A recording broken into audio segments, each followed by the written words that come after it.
we also have with us Colonel T.P. Tyagi on the broadcast. Colonel Tyagi, I want to understand from you as well, sir.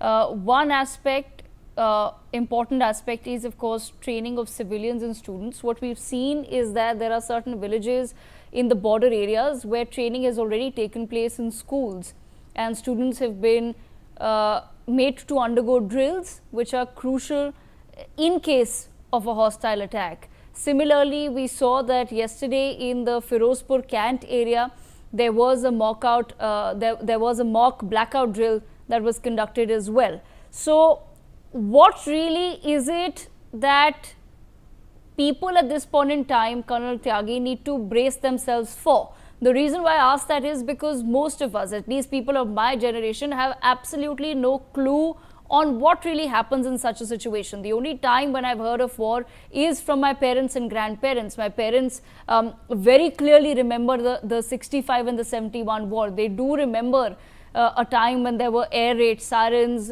going into the bunkers. So that generation, of course, has seen wars, therefore they remember.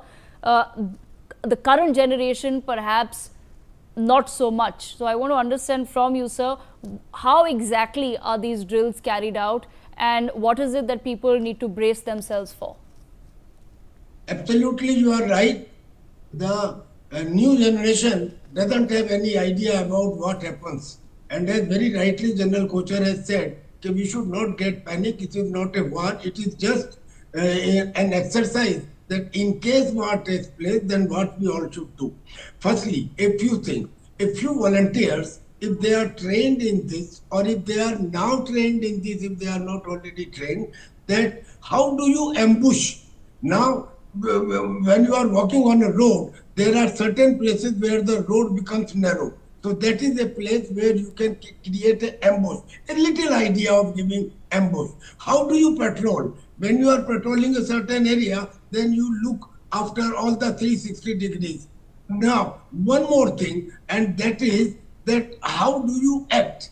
Now, act means that in case there is a blast, so you should immediately get to the ground. You should go to the trench. You should go to an area with cover. How do you move? You move in leaps and bounds. That is, one people is moving, one person is moving, the second is keeping a track on it. These are minor things. These are taught. They can be given in the civil defense. And similarly, as he said, there should be a number which should be given.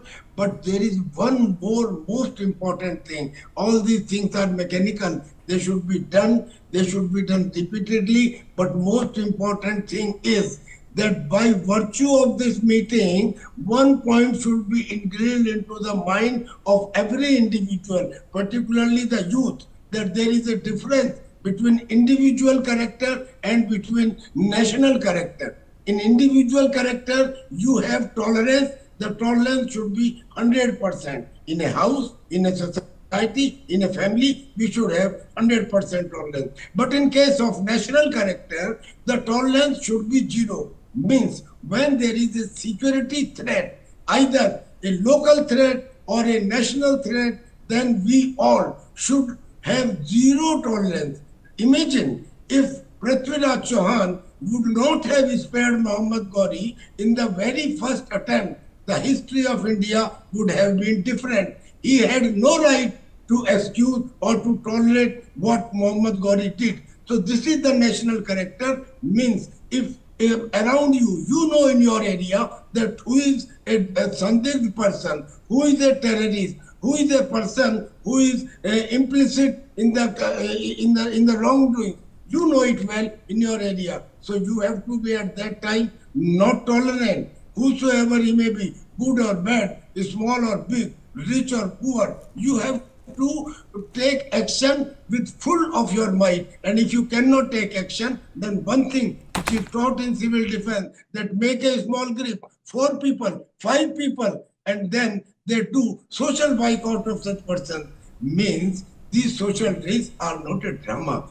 They should be used to develop the national character. And that national character, the best, it is an opportunity. It should be taken as an opportunity that a mock drill has been ordered and we are doing for it. I am for it. It should be done, and it should be done not only on the border area, but Even in the urban conglomerate, it may be NCR. NCR, yes, very much. Now in NCR, we do not find any bunkers, but there may be a need.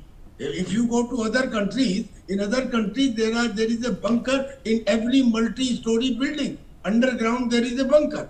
Here it is not so. So we should think it. Security is the most important thing, and we have not been catering for it. We are not bothered about Pakistan and China. We can take care of it from army. What is the problem? Is the inside. This type of problem is not prevalent in other countries, in most of the other countries. It is here in India where the half front which was said by our late General Rawat, that it is the half front which is more problematic. And to take care of half front, these type of drills are not only advisable, but they are mandatory. They are necessary. They should be done. They should be done repeatedly. I am for it. Okay, all right. I quickly, before I bring in Major Gigi Dwivedi into the